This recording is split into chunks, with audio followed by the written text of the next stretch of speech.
Pemirsa, Presiden Prabowo Subianto ini resmi menaikkan PP nomor 24 tahun 2025 yang isinya ini juga menuliskan mengenai pemberian penghargaan bagi justice kolaborator yang kemudian bekerja sama dengan penegak hukum memberikan kesaksian untuk mengungkap kasus pidana. Lalu kemudian apa implikasi hukumnya, pemirsa? Malam hari ini kita akan membahas dengan sejumlah narasumber yang sudah bergabung di Apa Kabar Indonesia. Malam hari ini ada Mas Yudi Purnomo, mantan penyidik KPK. Selamat malam Mas Yudi, apa kabar, sehat? Malam Mbak, Alhamdulillah baik. Alhamdulillah sehat, terima kasih sudah hadir di Apa Kabar Indonesia malam. Dan juga bergabung bersama kita ada Pak Abdul Fikar Hajar, pengamat hukum pidana Trisakti. Selamat malam Pak Abdul Fikar. Selamat malam. Sehat juga ya Pak ya?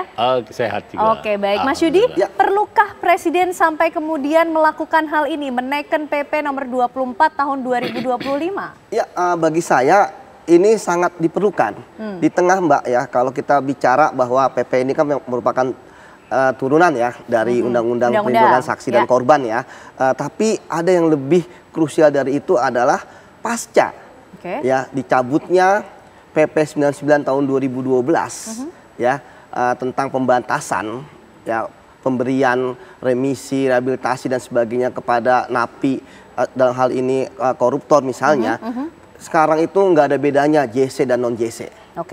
Jadi JC dapat, non JC juga dapat. Itu yang pertama. Kemudian yang kedua, di saat kondisi ada salah kaprah yang kita gagal paham bahwa yang diberikan keringanan adalah justice kolaborator hukumannya. Tetapi yang sekarang hukuman ringannya adalah bahkan pelaku utama.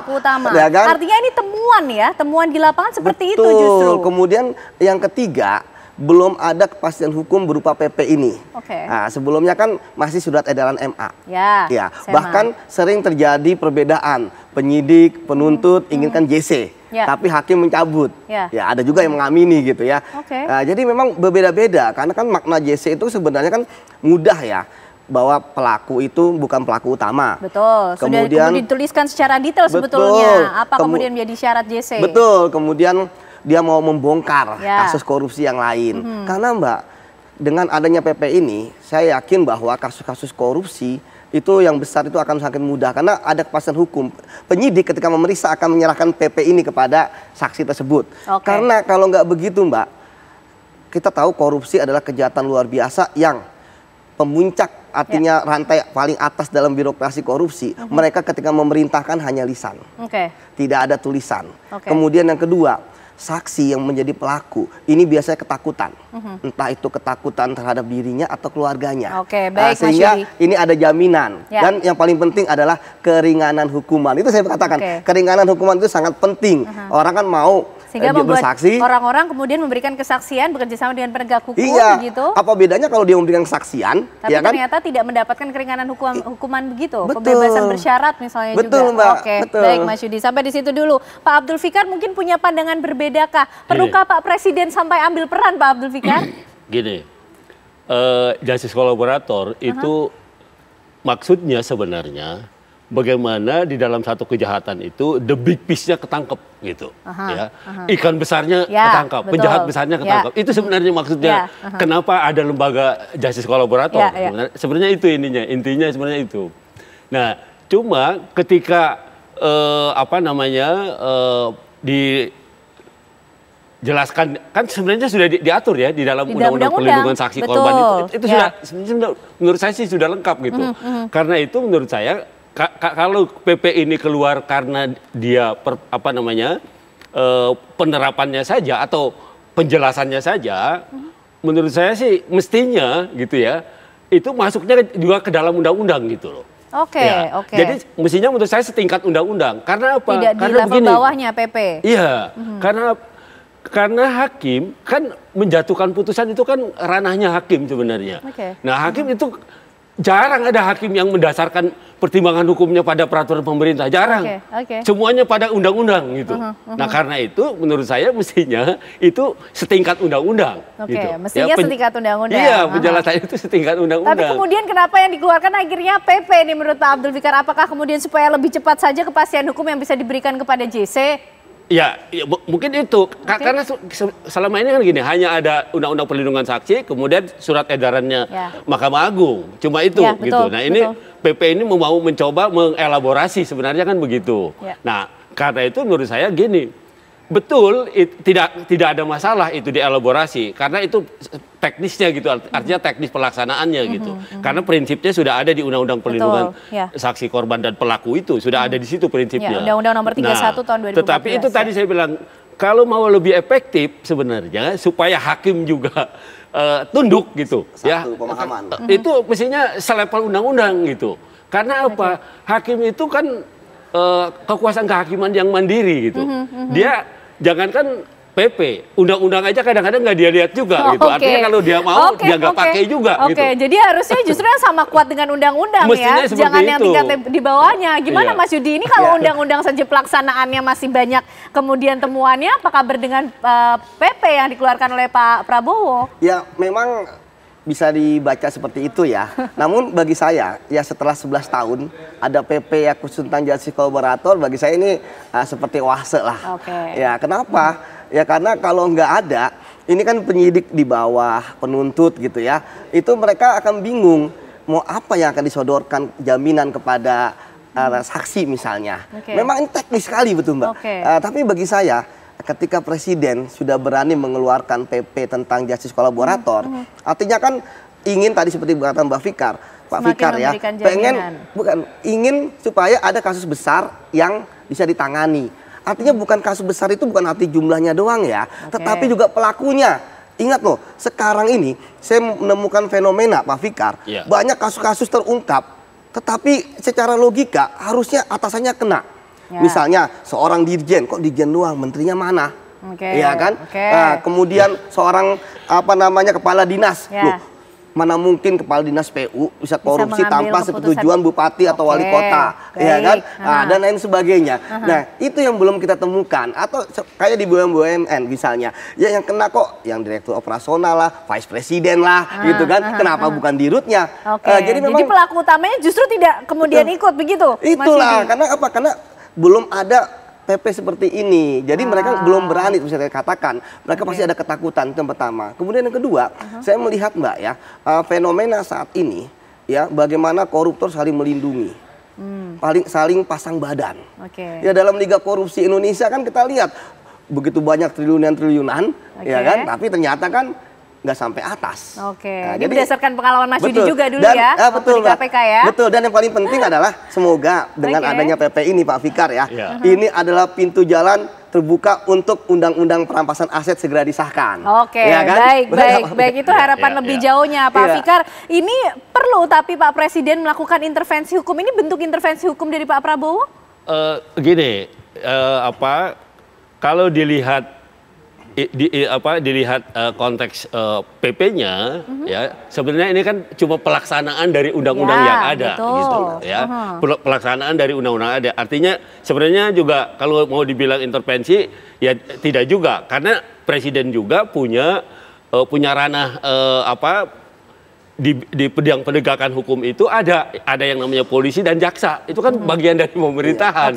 Kemudian ada lembaga pemasyarakatan, kan di situ juga diatur ada penambahan remisi segala macam. Nah itu memang ranahnya dia gitu. Artinya ketika PP itu dimaksudkan untuk mengatur itu nggak ada masalah gitu. Artinya memang harus seperti itu gitu. Tetapi ketika itu tadi yang saya bilang intervensi itu, ketika itu mengatur kekuasaan kehakiman, nah itu yang ini, yang menurut saya tidak sependapat harus PP. Kenapa tidak undang-undangnya sekalian supaya pengadilannya tunduk gitu loh. Karena menurut Pak Yudi tadi undang-undang saja ini belum cukup memberikan keyakinan kepada para penegak hukum untuk memberikan putusan itu ya tadi Mas Yudi ya. Belum ada jaminan begitu. Jadi PP itu semakin menguatkan gitu. Iya memang kalau bagi hakim ya saya sepakat dengan Pak Fikar kan, apapun mereka tidak kan tergantung independensi mereka. Surat edaran MA pun terkadang tidak dipatuhi gitu kan.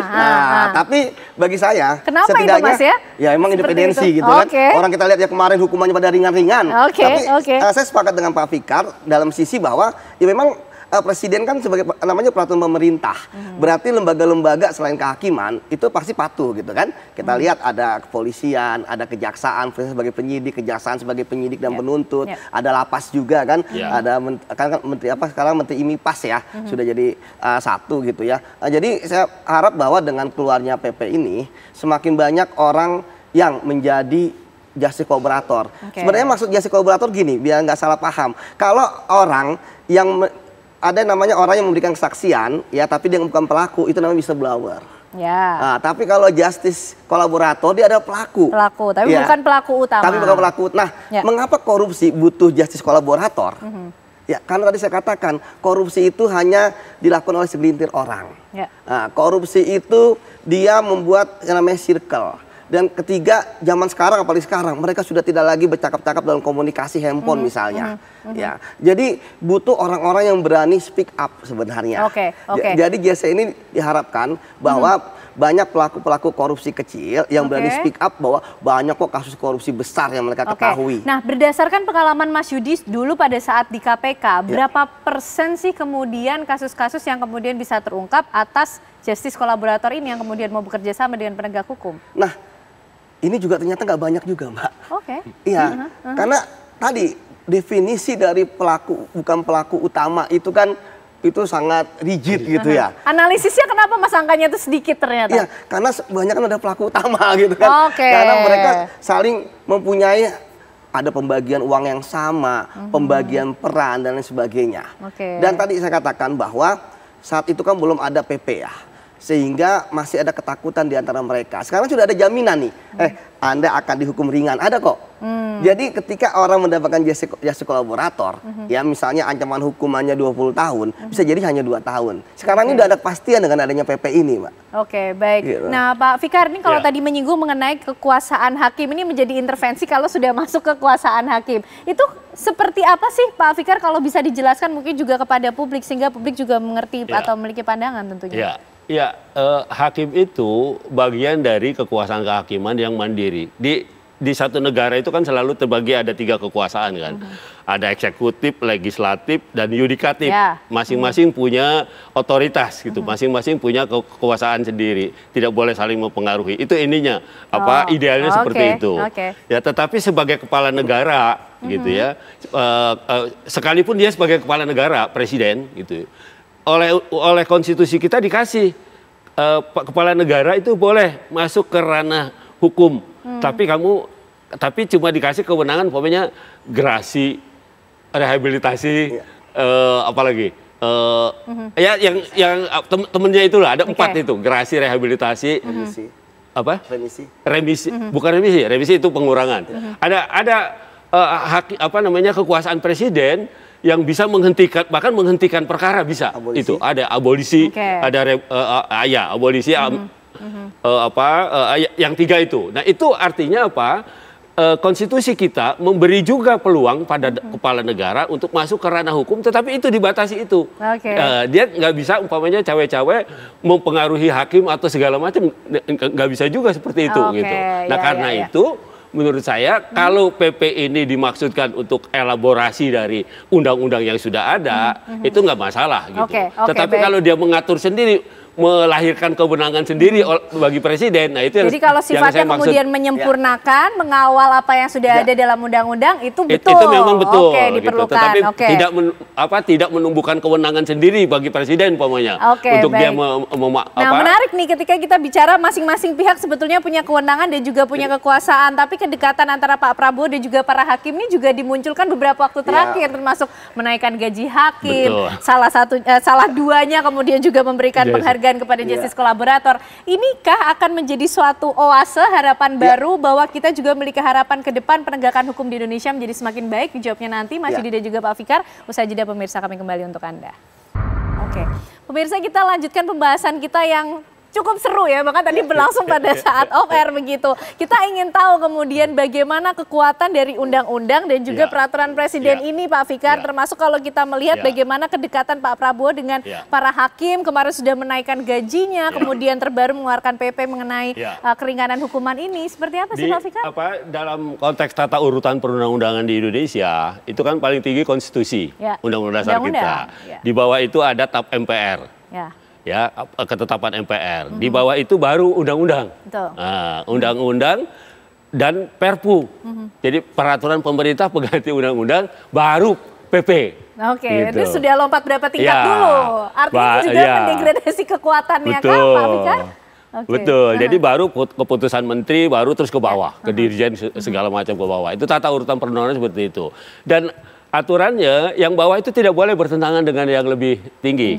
Gitu. Ya, artinya kalau ada peraturan peraturan perundang-undangan yang bertentangan dengan peraturan di atasnya, dengan sendirinya dia tidak bisa berlaku gitu. Ya, dengan sendirinya batal dia sebenarnya. Seperti itu. Nah, karena itu sekarang rame kan judicial review itu kan ya di Mahkamah Konstitusi. Nah, ada lembaga itu. Ya, ada lembaga untuk menguji undang-undang apakah sesuai dengan Undang-Undang Dasar 45 dan sebagainya gitu. Nah, yang menjadi problem tapi Pak Fikar, kalau kita berangkat dari temuan di lapangan ya, prakteknya ya Mas Yudhya tadi, ini undang-undang saja dalam prakteknya kemudian di beberapa kasus ke belakang masih yang berlangsung tidak seperti yang seharusnya. Apa kabar kemudian PP ini masih ada potensi kah untuk juga tidak berlangsung seperti yang seharusnya, Pak Fikar? Itu yang dari awal saya lihat seperti itu. Ini kemandirian kekuasaan kehakiman itu susah disentuh gitu. Artinya memang ketika dia berpendapat itu ya sepenuhnya menjadi kewenangan hakim gitu. Otoritas hakim itu lebih tinggi dari segalanya gitu. Nah, karena itu kemudian yang harus dilakukan adalah ketika dia mencari dasar hukum, dia pasti larinya akan ke peraturan perundang-undangan, terutama undang-undang. Yang paling tinggi lagi. Ya kalau konstitusi yang pakai Mahkamah Konstitusi. Tapi kalau di pengadilan umum itu undang-undang, undang-undang. Saya juga jarang melihat putusan yang mengacu kepada peraturan di bawahnya. Gitu. Saya jarang. Selalu mengacu pada peraturan yang bentuknya undang-undang. Nah, karena itu saya bilang, kalaupun ada perbaikan, gitu ya. Kalau konteksnya itu peraturan pelaksanaan, menurut saya nggak apa-apalah itu, karena itu memperjelas gitu kan, memperjelas kedudukan. Tetapi kalau maksudnya bagaimana ini bisa ditaati oleh kekuasaan kehakiman, menurut saya harusnya dalam bentuk undang-undang, undang-undang itu diperbaiki gitu. Jadi dampak boosternya tuh sebesar apa begitu kan dengan adanya peraturan presiden itu. Nah, Mas Yudi, ini kalau kita tadi sudah mulai membaca bagaimana situasinya atau kewenangan dari hakim. Nah, kalau dari justice kolaborator, menurut pengalaman Mas Yudi dulu waktu di KPK, apa sih yang membuat angka kemudian mereka yang ingin mengajukan diri sebagai justice kolaborator itu masih sedikit begitu? Apa sih sebetulnya mereka pikirkan dan rasakan sih Mas Yudi? Jadi ketika saya memeriksa ya para saksi-saksi yang jadi tersangka nantinya gitu ya, dan mau menjadi JC, memang ada suasana kebatinan di mereka itu bahwa mereka akan dianggap sebagai pengkhianat. Ketika orang sudah dianggap pengkhianat, apalagi dalam dunia kriminal, capnya itu, stempelnya di jidatnya itu seumur hidup. Bukan hanya ketika dia di penjara, ya, tapi juga sudah di luar penjara. Bukan saja buat dia sendiri, tapi buat keluarganya. Ya, itu yang ditakuti. Dan kebanyakan Mbak ya, kenapa mereka itu banyak juga yang menutup diri, pasang badan, karena mereka merasa dijamin. Keluarganya dijamin, kemudian keluar penjara nanti dicarikan kerja. Jadi lebih baik mereka ya pasang badan dibanding jadi pengkhianat. Kadang-kadang ada juga Pak Fikar, bagaimana ternyata anaknya juga bekerja di instansi yang sama. Dia kan takut anaknya diapa-apain kan. Mungkin dianya kuat, dianya kebal. Jadi justru bertahan melindungi pelaku utama daripada menjadi justice kolaborator. Itulah sebabnya dengan adanya PP ini, ya setidaknya ya ini bisa menjadi salah satu senjata lah yang bisa digunakan untuk meyakinkan para pelaku ya yang bukan pelaku utama bahwa bicaralah ya kan siapa sebenarnya. Karena saya katakan Mbak ya bahwa banyak kasus korupsi itu sadapannya susah ya kan, karena orang-orang sudah tidak menggunakan komunikasi. Kemudian yang kedua, mereka hanya bermain di segelintir orang. Ya, artinya hanya 3 orang saja. Ya, sehingga kalau di antara 3 orang ini nggak ada yang mau bersaksi, ya susah. Sama misalnya kalau misalnya ada pembunuhan, ada 3 orang, gitu kan? Bagaimana cara meyakinkan siapa yang pembunuhnya, gitu kan? Ketika memang bukti-buktinya nggak ada. Korupsi kan bukti-buktinya tuh banyak yang nggak dalam bentuk dokumen, Mbak. Hanya perintah lisan. Dan orang-orang yang mau ditandatangan ini hanya bisa sampai ke dia. Padahal kita yakin bukan dia pelaku utamanya. Makanya tadi saya katakan Mbak bahwa terkadang logika kita nggak mungkin dia bermain sendiri, pasti ada atasannya. Seperti itu Mbak. Baik. Nah Pak Fikar, JC ini sebenarnya berlaku hanya untuk kasus-kasus korupsi saja atau pada kasus-kasus pidana lain? Mungkin ada juga contoh yang sudah dilaksanakan dan sesuai dengan undang-undang Pak Fikar. Ya, saya kira berlaku untuk semua tindak pidana ya. Karena kan gini, di aturan yang lama sendiri di Undang-Undang Perlindungan Saksi Korban itu ya, itu ada apa namanya, dia harus dipisah menjadi terdakwa sendiri. Ya, betul. Dia dalam berkas berbeda, sendiri. penanganannya khusus. Kalaupun dia memberi kesaksian, boleh dia tidak terlihat orangnya, betul. hanya suaranya. Ya, kan itu sudah ada itu aturan seperti itu sudah diatur. Sudah ada diatur gitu. Ya, artinya apa? Artinya memang prioritas terhadap perlindungan terhadap saksi korban itu sebenarnya sejak awal sudah diperhatikan gitu. Ya. Karena itu kemudian dibentuk lembaga yang namanya LPSK itu.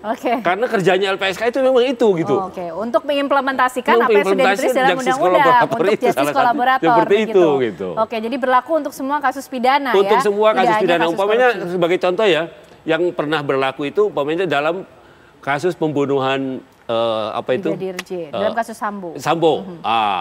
Itu kan ada penembaknya yang dituntut oleh jaksa kalau nggak salah 12 tahun.